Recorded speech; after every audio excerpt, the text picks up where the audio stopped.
Hola a todos, bienvenidos a esta inmersión profunda, donde vamos a hablar sobre algo fundamental para ustedes como futuros mentores en seguridad y salud en el trabajo, el diseño de un plan personalizado de mentoring. Exacto. Y por supuesto un gran agradecimiento a David Linares por la invitación para formar parte de la formación de mentores en seguridad y salud en el trabajo de la Academia Movida de SST. Es un placer estar aquí. Sin duda este tema del diseño del plan es algo crucial para guiar a otros profesionales en ese sí. Totalmente. Sí. Y revisando el material me llamó la atención cómo el concepto de mentoring, Ajá. que a simple vista parece algo moderno, Sí. tiene raíces en la antigua Grecia. Es algo fascinante, ¿verdad? De hecho, en aquella época ya se emparejaban jóvenes con ciudadanos experimentados para que aprendieran habilidades y valores. O sea que, Si lo piensas bien, esa es la esencia misma del mentoring actual. claro, aunque ahora la relación es mucho más colaborativa, ¿cierto? Por supuesto. Ya no se trata solo de que el mentor imparta sabiduría, Ah. sino de acompañar al mente en su propio proceso de descubrimiento. Exactamente. Y esto aplica a cualquier campo, no solo a la SST. Ya. Piensa en programas como el Metelemaco de la Universidad de Vigo o Rescatadores del Talento de la Fundación Princesa de Girona. Ajá. Ahí vemos cómo el mentoring bien implementado puede impulsar el desarrollo tanto profesional como personal de los participantes. De acuerdo, y hablando de implementación, tenemos este Full Toolkit SPA, Sí. que parece una guía completa para diseñar un programa de mentoring. ¿Por dónde comenzamos? Bueno, lo primero es tener claro a quién nos dirigimos. El Toolkit nos recuerda que antes de construir cualquier programa hay que hacerse preguntas claves. ¿Cuáles son las necesidades específicas de los mentees en el área de SST? ¿Qué características debe tener un mentor para conectar con este tipo de profesional? Tiene sentido, es como construir una casa, ¿no? Exacto. Primero hay que analizar el terreno, los materiales, Ajá. para luego hacer un plano que se ajuste a esas condiciones. Perfecto. Y una vez que tenemos ese panorama, claro, el Toolkit plantea la siguiente pregunta. Ok. ¿Vamos a crear un programa independiente o nos asociamos con otra organización? Entiendo. Y cada opción tendrá sus ventajas y desventajas, imagino. Así es. Y luego no podemos olvidar la figura del coordinador del programa. Ajá. El Toolkit incluso nos da ejemplos de descripciones de trabajo. Muy útil. Claro, porque no se trata solo de juntar a un mentor y un mentee y esperar que la magia suceda. Exacto. Se necesita alguien que organice, supervise, gestione. Exactamente. Un buen coordinador necesita liderazgo, habilidades de gestión y, por supuesto, un buen entrenamiento. De acuerdo, ya tenemos la base. Pero ahora viene lo interesante. Yeah. ¿Cómo diseñamos un plan que se ajuste a las necesidades de cada mentee? Ujú. Aquí es donde entra en juego este modelo integral generativo de mentoring. Este modelo, que se describe en el libro Mentoring, un modelo de aprendizaje para la excelencia personal y organizacional, propone una metodología de 3 fases: Ajá. inicial, de desarrollo y de consolidación. Lo crucial es que en cada fase se busca conectar con el núcleo positivo del mentee. Núcleo positivo suena un poco abstracto. Sí. ¿A qué se refiere exactamente? Imagina que es la esencia del mentee, donde residen sus valores, fortalezas, experiencias que le dan energía. Por ejemplo, si un mentee tiene un gran sentido de responsabilidad social, Ajá. eso puede influir en cómo aborda la seguridad en su trabajo.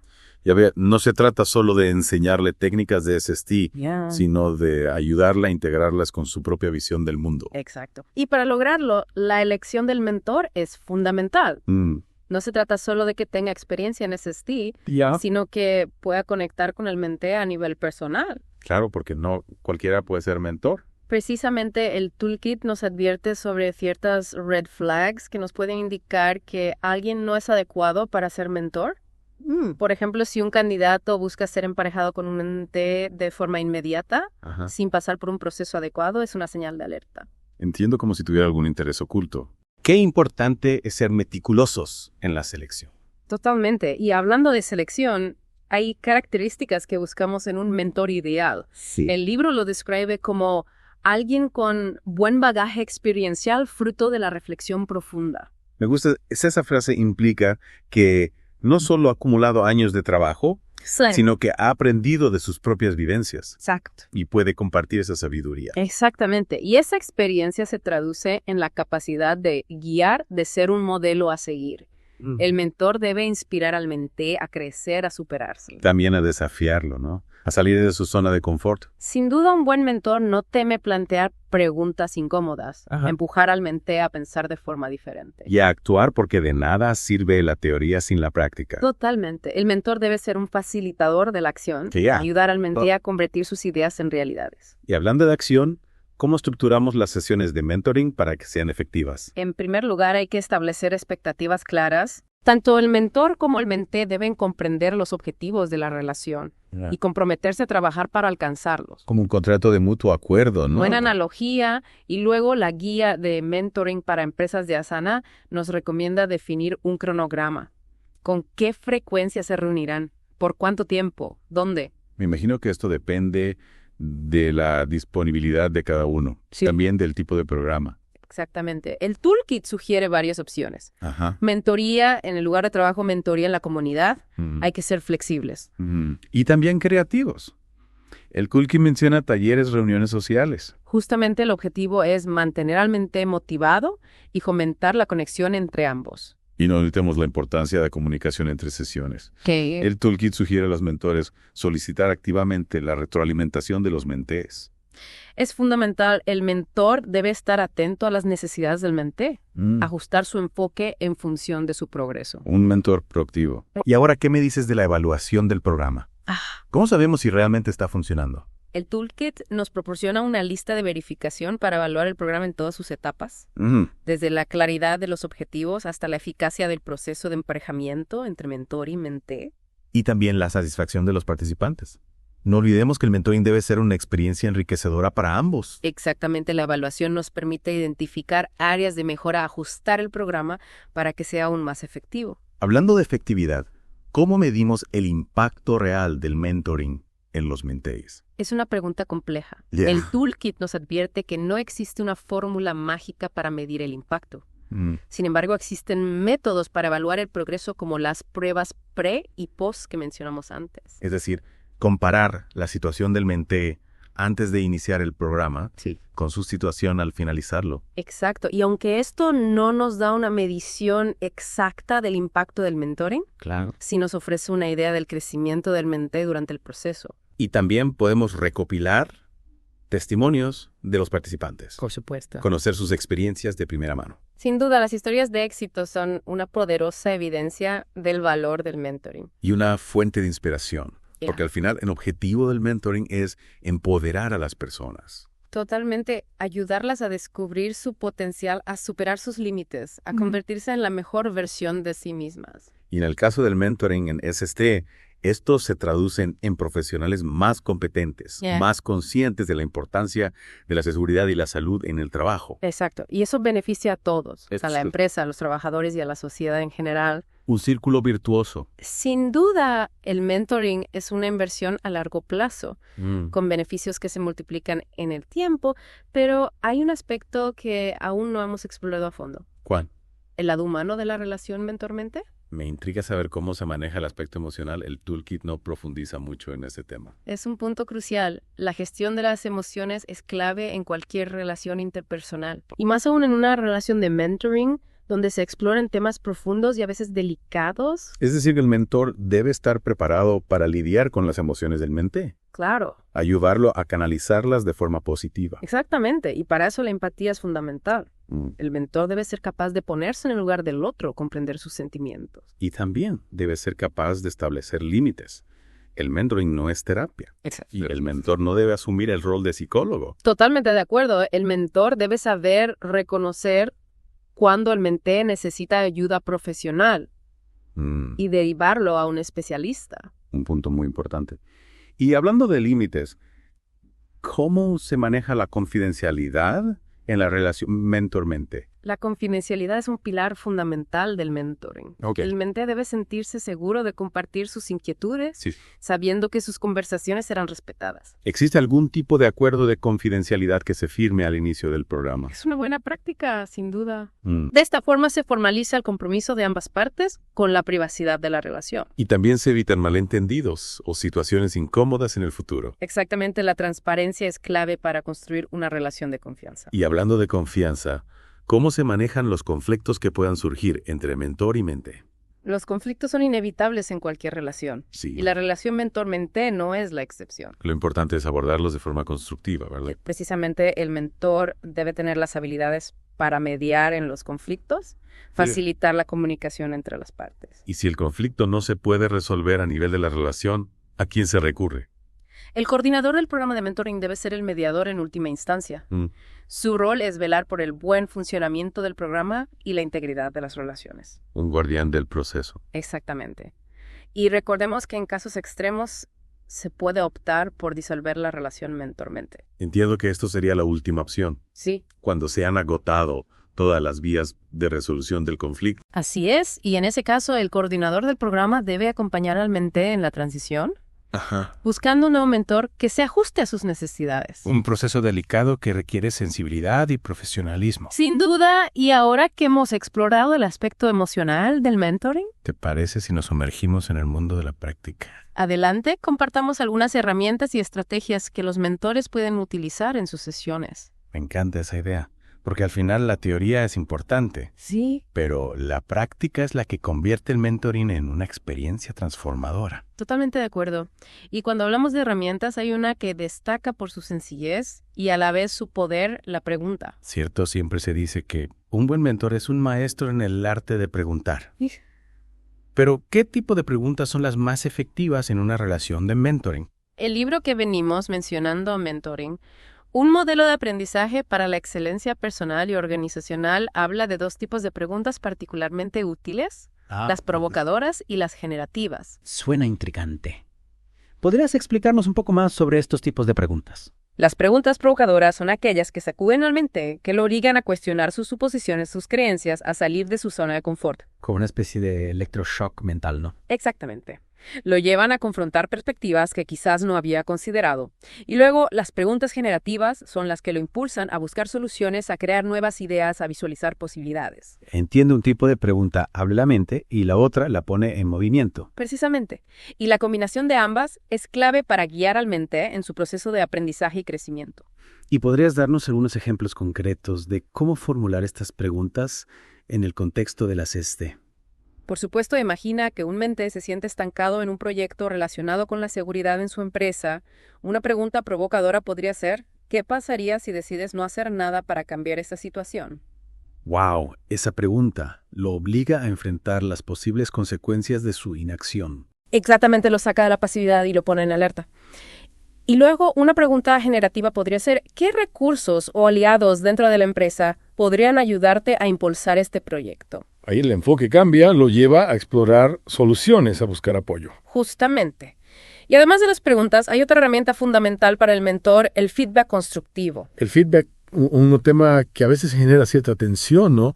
¿Cómo podemos dar feedback de forma que sea realmente útil para el menté? El Full Toolkit SPE nos da algunas pautas muy útiles. Primero, el feedback debe ser específico. Hay que evitar las generalizaciones y enfocarse en comportamientos o situaciones concretas. En lugar de decir es desorganizado, decir, noté que en la última presentación no trajiste los materiales necesarios y eso te hizo perder tiempo. ¿Es cierto? Exacto. Con ejemplos concretos, el menté entiende mejor a qué nos referimos.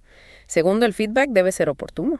Ajá. Es mucho más efectivo darlo cerca del momento en que ocurrió el comportamiento. Para que el menté tenga fresca la situación en su memoria. Así es. Y tercero, y quizás lo más importante, el feedback debe estar orientado a la mejora. No se trata de criticar por criticar, sino de ayudar al menté a crecer, a desarrollar sus habilidades. Es decir, que el feedback debe ser una oportunidad de aprendizaje.